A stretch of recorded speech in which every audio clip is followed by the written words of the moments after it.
insisted on electric trains and other ways where I just refused.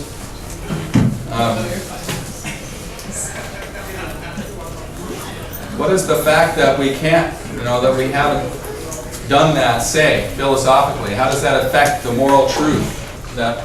Anyway, yeah, go ahead. Let's let someone else jump in I here. was just going to suggest an answer, like with nuclear weapons, we knew what we were going to do, and we rationalized it and did it anyway.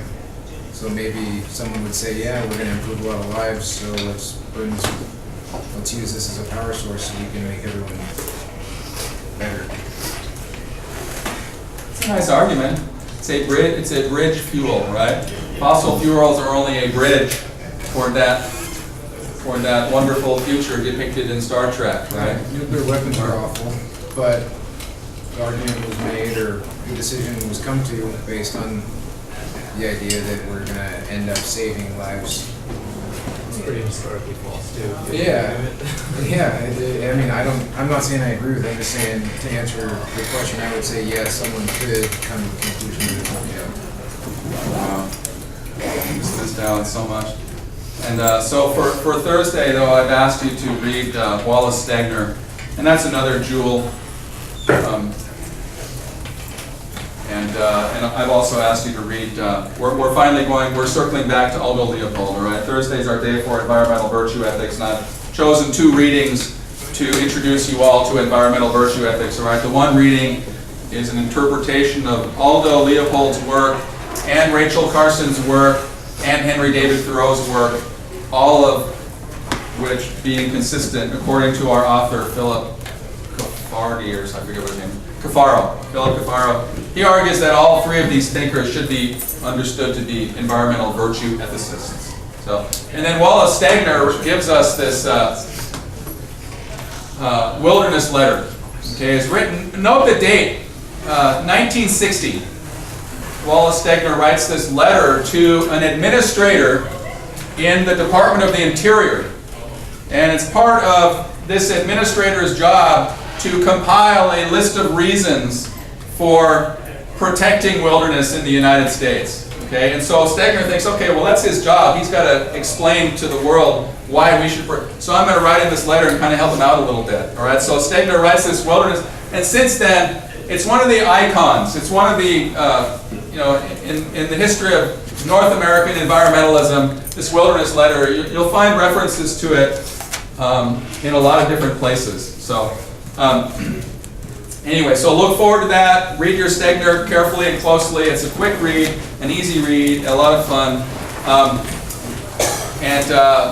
Unfortunately, we haven't, so I think maybe, I don't know what we'll do. We have so much more material to go over. We have not covered ecofeminism really at all. And I know that's disappointing to a lot of you. I apologize about that. It fits in very well, actually, with social ecology. And Carolyn Merchant's analysis has been extremely influential. Her thesis of the death of nature. So unfortunately, we haven't covered that either. But I never know where to. And then there's a whole bunch of material at the end of these notes here. There's our first hippie. If you discount Jesus, Jesus might have been hippie too. Somebody ought to put. Anyway, there's our old friend Henry David Thoreau. It's not on. Yes. Oh, I'm sorry, it's not even on. Technological failure here. So anyway, you get to see that on Thursday, and I'm out of time. All right, so I'll see you guys on Thursday. Bring the sheet Thursday as well? Yeah, I did actually brought it today, but I neglected to bring it out. Sorry about that. Okay, so for the workout last Thursday, I sent an email, but I was planning on doing the paper, but since I missed that, and then I gave up the discussion. Unless that's still happening.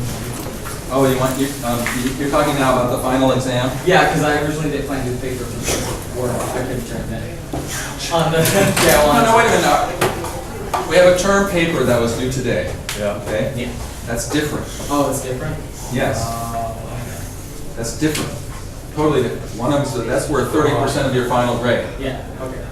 The final exam, you can choose between either doing a take-home final exam, and I sent out a group email to everybody with that included, if that's what you want to do. Yeah. And that would be due the day. Okay, that's fine. You can do a take-home written final exam, but that's separate from your term paper. Okay. There's a term paper, and then there's a take-home final exam. Okay. The take-home final exam is what has been replaced with a group Oh, yeah, presentation. yeah, okay. Right, Yeah, so now I'm some people, about 30 students are doing a group presentation as, instead of their take-home final exam. But You're Okay. saying you want to do the take-home final exam, Or or now you're saying you don't want to do that? no idea. So no, we're fine. Yeah. Okay. Okay. But so you turned in a term paper Yeah, already? Okay, yeah. so you've done your term paper, and Yeah. so now, and if you can't find that email in which I think I can. That was it's basically the same as the final project, except you have one other policy option, and that's restoring Celilo Falls. okay. And And you have to tell me what a social ecologist would say and what a deep ecologist would say. that's turned into your Dropbox. With Yeah, make sure you get, I sent it in your email. Okay. You can either bring it to class, or you can bring it to the final exam to us when we'll physically be here on Thursday, Okay. or you can just email it to me. Sweet. By that same time period. I think it's 10 o'clock is when our final exam period is. 10 o'clock on Thursday, June 9th. So yeah, so it will be due that by then. That was my question. You don't prefer if we email it or bring it to class? No, of course not. No, I always like to think that students are interested, if they're around on Thursday, to see what their classmates have done, you know, hang out, watch the presentation. Oh, we can just hang out and watch and not, we want to Well, why not? Of course. participate? Okay, that's cool. It's your education, man. It's your room. You know, you pay for it. You might as well watch. Well, I didn't even think about it. Thanks. It's gonna be epic. It might be epic. I don't know. Last term it was pretty darn fun. It was pretty darn epic. I would say last term. We didn't have characters like me last time. Oh, we did though. Actually, we had a couple. We always have characters like you. Oh, no. There's nobody. Yeah. What was it say? The Tuolumne River? The Tuolumne River. Yeah, and That's the San one they Joaquin. dammed up. They're, I didn't know that they were second on the endangered list. They're doing what now? They're second on the endangered list. Oh, on American Rivers list of endangered rivers or something? Yeah.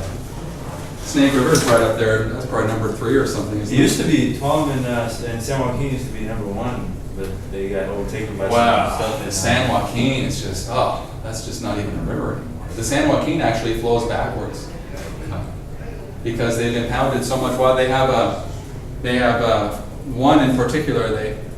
There's a big dam on the Feather River in the northern Sierra Nevada.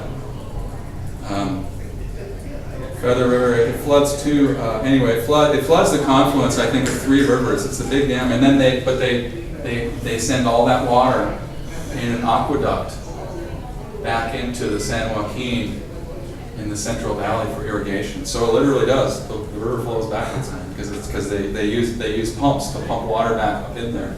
And it's all artificial. The whole thing is, it's not even a river anymore. Well, you could say that about our river too. But I mean, theirs is even worse. And the soil around there is all chemicals, man. I would not go through there if I were you, man. I never go through that part of the country. It's just disgusting, man. That San Joaquin Valley, that's the Central Valley, you know, it's all chemicals. It's just disgusting. They're all tweakers that live around there. And just Turlock, that would be hell. I go to hell. Modesto and Turlock and Fresno and Bakersfield and Sacramento's bad enough, man. oh man, you're right. Sacramento's bad enough. That's at the northern end of that big valley, isn't it? Yeah, I couldn't imagine. Yeah, I that lived in poor Sacramento for a while. It was, yeah, it's just awful. You know what they've done to these rivers. It's just awful. That's what they allow. You know, to tolerate that. God, man. Go read when you read Sand County Almanac. There's an account of the Colorado, where the Colorado flows into the Gulf of California. It's just heartbreaking, man. Oh, no, I knew you were here.